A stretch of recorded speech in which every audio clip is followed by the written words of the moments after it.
क्या हमें बच्चों के अंदर किसी भी तरीके का डर नहीं डालना चाहिए या फिर कुछ डर बच्चों के लिए ज़रूरी होते हैं? ये कन्फ्यूजन अक्सर पेरेंट्स के मन में रहता है। Hi, I am Silky Agarwal and I am NLP life coach, parenting coach and a career coach and today I am going to talk about fear. कुछ डर बच्चों में बर्थ के साथ ही होते हैं। जैसे एक छोटा सा बच्चा गिरने के डर से पर्सन को टाइटली पकड़ कर रखता है, बट यही डर की भावना अगर पेरेंट्स के थ्रू बार बार डाल दी जाए और गलत तरीके से डाल दी जाए तो ये बच्चों के मेंटल डेवलपमेंट को बहुत इफेक्ट करती है। फियर दो टाइप के होते हैं। फर्स्ट इज हेल्दी फेयर, यानी कि वो फेयर जिसके बारे में बच्चों को पता होना जरूरी है।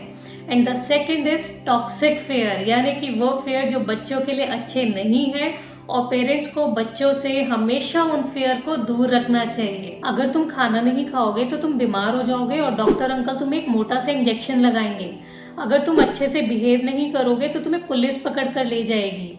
इतना ही नहीं, काफ़ी बार पेरेंट्स बच्चों को डिसिप्लिन करने के लिए हॉस्टल का डर दिखाते हैं, किसी चीज़ से दूर रखने के लिए अंधेरे का डर दिखाते हैं, भूत का डर दिखाते हैं। काफ़ी बार तो पेरेंट्स बच्चे को सुधारने के लिए खुद उनसे दूर चले जाने का डर दिखाते हैं। काफी बार इस तरीके के टॉक्सिक फेयर पेरेंट्स के लिए काम भी कर जाते हैं। ऐसे डर में आकर बच्चे काम कर लेते हैं या फिर चीजों से दूर रहने लगते हैं। तब पेरेंट्स को लगता है कि भाई ये डर हमारे लिए अच्छे हैं क्योंकि बच्चे हमारी बात मान जाते हैं। बट ऐसे पेरेंट्स को बताना चाहूंगी कि आप उस वक्त की प्रॉब्लम तो सॉल्व कर लेते हैं, बट बच्चों के आने वाले भविष्य के लिए बहुत बड़ी प्रॉब्लम्स आप खुद क्रिएट कर देते हैं। जो पेरेंट्स बच्चों को बार बार टॉक्सिक फेयर देते हैं उनके बच्चे हर सिचुएशन में ज़्यादा घबराने लगते हैं। जैसे एग्जाम से पहले ही घबराहट शुरू हो जाना, किसी भी सिचुएशन में आने के बाद पैनिक करने लगना, स्टेज परफॉर्मेंस से पहले ही हाथ पैर में पसीना छूटने लगना, हाथ पैर का कांपने लगना, इवन एंजाइटी हो जाना। ऐसे बच्चे अपनी लाइफ में छोटी छोटी सिचुएशंस को टैकल नहीं कर पाते, उनमें क्रिएटिविटी भी बहुत कम हो जाती है। ऐसे बच्चे नए लोगों से मिलने में, उनसे बात करने में बहुत ही हिचकिचाहट महसूस करने लगते हैं। ऐसे बच्चों का ब्रेन उतने अच्छे से डेवलप नहीं हो पाता जितना कि होना चाहिए। उनकी सोशल स्किल्स प्रॉपर डेवलप नहीं हो पाती, जिसकी वजह से उनमें हमेशा कॉन्फिडेंस की कमी पाई जाती है। टॉक्सिक फेयर का इम्पैक्ट सिर्फ बचपन में ही नहीं बल्कि बच्चों में बड़े होने के बाद भी उनकी पर्सनैलिटी में पूरी तरीके से रिफ्लेक्ट होता है, क्योंकि यही टॉक्सिक फेयर उनके सबकॉन्शियस माइंड में पूरी तरीके से बैठ जाता है। वो किसी भी काम को करने से पहले ही डरने लगते हैं। हर सिचुएशन में पॉजिटिव सोचने की जगह पहले नेगेटिव ही सोचते हैं। कहीं मेरी जॉब ना चली जाए, पता नहीं मेरा प्रमोशन होगा या नहीं होगा। ऐसे लोगों की डिसीजन मेकिंग पावर बहुत ही पुअर पाई जाती है। इतना ही नहीं, ऐसे लोग कभी भी बिजनेस में बहुत सक्सेसफुल नहीं होते क्योंकि उनकी रिस्क टेकिंग कैपेबिलिटी बहुत खराब हो चुकी होती है। टॉक्सिक फेयर ना ही सिर्फ उन लोगों की पर्सनालिटी को खराब करता है बल्कि उनकी प्रोफेशनल और पर्सनल लाइफ दोनों को इम्पैक्ट करता है। ऐसे लोग जिन्हें बार बार टॉक्सिक फेयर दिखाया गया हो, उनका अपने आप से तो भरोसा उठ ही जाता है बल्कि दूसरे लोगों पर भी वो जल्दी भरोसा नहीं करते। वो अपने रिलेशंस में बहुत डाउट में रहते हैं। उनके सोशल कभी भी सर्कल बहुत अच्छे नहीं रहते। काफ़ी बार जब लोग मेरे पास काउंसलिंग्स के लिए आते हैं तो 40, 50, इवन 60 की एज में भी इन टॉक्सिक फेयर के इम्पैक्ट हमें देखने के लिए मिलते हैं। उस वक्त इन लोगों में अलग अलग तरीके के फोबिया पाए जाते हैं, जैसे हाइट का फोबिया, पानी का फोबिया, इलेक्ट्रिसिटी इक्विपमेंट्स का फोबिया, रोड क्रॉस करने का फोबिया। इवन काफ़ी लोग इस एज में भी अंधेरे से बहुत डरते हैं, भूत से डरते हैं, बहुत ज़्यादा नेगेटिव थॉट्स उन्हें आते हैं। ऐसे लोग हर छोटी छोटी सिचुएशन में पल्पिटेशन का शिकार हो जाते हैं। घर में अचानक से गेस्ट आ गए और अचानक से घबराहट शुरू हो जाती है कि भाई अब कैसे मैं जल्दी से इस सिचुएशन को हैंडल करूं।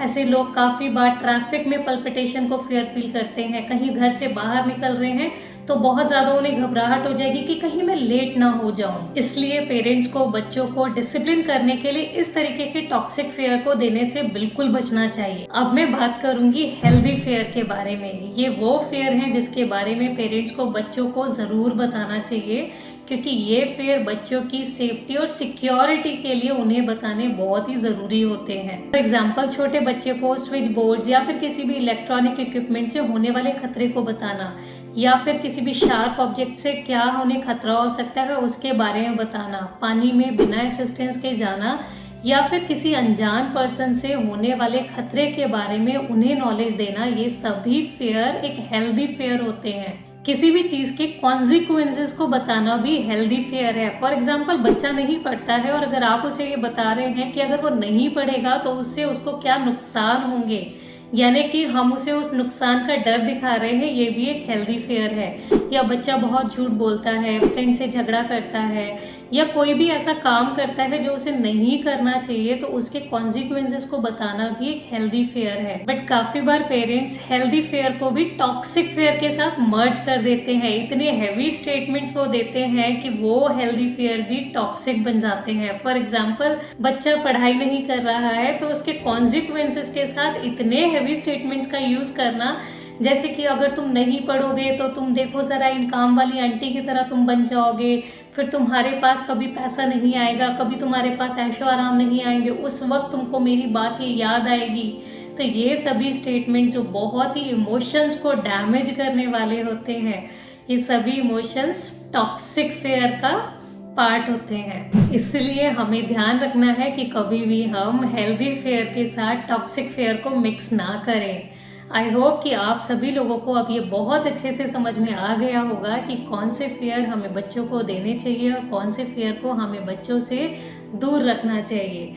अपने थॉट्स हमारे साथ कमेंट बॉक्स में ज़रूर शेयर करें, और अगर आपने अभी तक मेरे चैनल को सब्सक्राइब नहीं किया है तो और भी ऐसे इंफॉर्मेशनल वीडियोस देखते रहने के लिए चैनल को सब्सक्राइब ज़रूर करें, वीडियो को लाइक करें और शेयर करें। Thank you so much.